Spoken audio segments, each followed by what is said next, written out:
Magandang umaga pong muli sa ating lahat. Bali po ay itutuloy ko po yung pagbabahagi ko patungkol dun sa mabuting balita ng kaligtasan patungkol sa Panginoong Hesus. At ang iniwan ko pong tanong sa inyo doon sa aking video ay bakit nga ba, paano naman ako magkakaroon ng genuine na pananampalataya sa Diyos? So, siyempre, ang salita pa rin po ng Diyos ang magtuturo noon sa atin at magsasabi. So, ngayon po, pupunta po tayo sa Romans 10:14.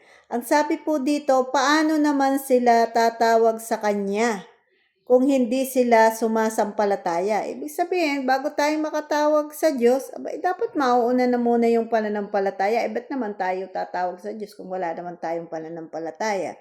So therefore, bago tayo makatawag sa Diyos at kikilalanin ng Diyos yung pagtawag natin sa Kanya, dapat ay meron muna tayong pananampalataya.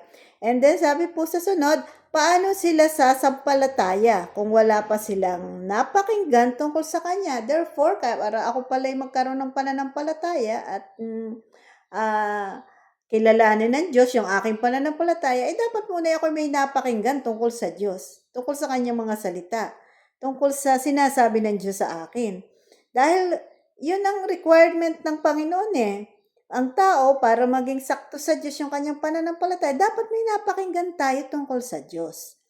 At sunod po naman ay, paano naman sila makakapakinig kung walang mangangaral sa kanila? Yung palang aking pananampalataya na magbubunsod sa akin, magre-result sa akin ng aking kaligtasan at buhay na walang hanggan na ipagkakalob sa akin ng Diyos, ay dapat ay resulta ito ng aking pakikinig, na ako'y may napakinggan tungkol sa Diyos, kaya ako'y nanampalataya. At paano naman sila makakapakinig kung walang mangangaral sa kanila? So, result ito ng pangangaral. Kaya kung tayo po, halimbawa po, right now, na duman ito sa page nyo, itong aming YouTube channel ni Daddy Mar, wag po ninyong i-escape o wag po ninyong ikat lamang. Pakinggan po ninyong mabuti yung sinasabi ng salita ng Diyos, sapagkat na ang ating pong pananampalataya ay hindi po tayo pwedeng shortcut lamang. Dapat po ito'y naaayon sa standard at kalooban ng Diyos. Kaya kung mayroong pananampalatayang kalulugdan ng Diyos at tanggap ng Diyos, ayun ay resulta ng pangangaral. At paano naman tayo makakapakinig kung walang mangangaral? Kaya po mahalaga po yun. Kung may dumating sa inyong tahanan, may nagbahagi sa inyo, pamilya ninyo na kayo pinangangaralan tungkol sa mabuting balita, pasampatala po tayong tumigil at unawain po natin sinasabi ng salita ng Diyos. At paano makapangangaral ang sino man kung hindi siya sinugo? So, therefore, yung taong nangangaral o yung lingkod ng Diyos na nangangaral, hindi nangaral dahil lang gusto niya yon. O parang gusto lang niyang, minsan sabi dahil para dumami ang miyembro nila sa iglesia, wala, hindi po iyon. Kaya po ang tao ay nangangaral, ang lingkod ng Diyos ay nangangaral sapagkat siya ay sinugo ng Diyos. Hindi po makakapangaral ang sino man kung hindi siya sinugo. Paano po yun? Halimbawa, pagpunta po sa inyong tahanan, ang Diyos po ang nagplano para nakarating sa tahanan ninyo at makapangaral ng mabuting balita. At pagpatak po ng 17, kaya't ang pananampalataya ay bunga ng pakikinig. Kaya daw po ang pananampalataya ay result o bunga ito ng pakikinig. Kung tayo po hindi makikinig at tayo ay agad negative po ang iniisip natin, wala pong mangyayari sa buhay natin. Mamamatay po tayo makasalanan at mapapahamak po tayo. Sabi niya, kaya't ang pananampalataya ay bunga ng pakikinig at ang pakikinig naman ay bunga ng pangangaral tungkol sa Panginoong Hesus o tungkol sa Panginoong Hesus Kristo. So, kaya po, alam niyo ng mga apostol, kaya po namatay kahit magbuwis sila ng buhay at naging martyr sila.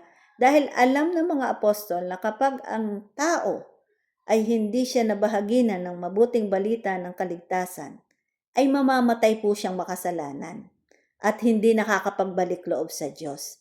At sa ganon, pag nagkaganon po, ay di mapapahamok po siya. Hindi maghihintay po sa kanya yung apoy ng pagdurusa. Sinasabi po doon, a lake of fire. At doon ay pahihirapan ng ating kaluluwa, araw at gabi at walang humpay. It's eternal po. So mamimili po tayo. Eternal damnation doon po sa um, kapahamakang walang hanggan na pahihirapan tayo araw at gabi o doon sa piling ng Diyos na tayo aaluin at tayo magkakaroon ng buhay na walang hanggan sa piling ng ating Panginoon na mabuti at mapagmahal sa atin. Kaya nga po, dapat po tayo ay nakikinig sa mabuting balita ng kaligtasan at ito po'y ating panampalatayanan sapagkat wala na pong itinakda ang Diyos sa ikaliligtas ng tao kundi ang Panginoong Hesus lamang. Ating pananampalataya sa Kanya. Hindi na po magtatakda pa ang Panginoon mula noon hanggang ngayon ng kung ano-anong gagawin natin para lamang matakipan ang ating mga kasalanan, para maging sa ating palagay ay tayo ay magululugod ang Diyos sa atin, tayo kalulugdan ng Diyos. Hindi po tayong gagawa noon. Ang Diyos po ang gumawa noon at ang gagawin lang po natin ay mag-follow sa kanyang instruction at maniwala sa kanyang mga salita. So hanggang dito na lang muna po at ngayon ang ikatlong part po nitong aking share patungkol sa mabuting balita ay iiwan ko po ang tanong na, ano naman gagawin ko kung ako ay matapos makapakinig na nampalataya ako? Ano susunod kong gagawin? So, syempre, sasagot pa rin po niyan ay ang banal na kasulatan. Abangan po ninyo yung part 3 nito. God bless everyone and I'll see you po.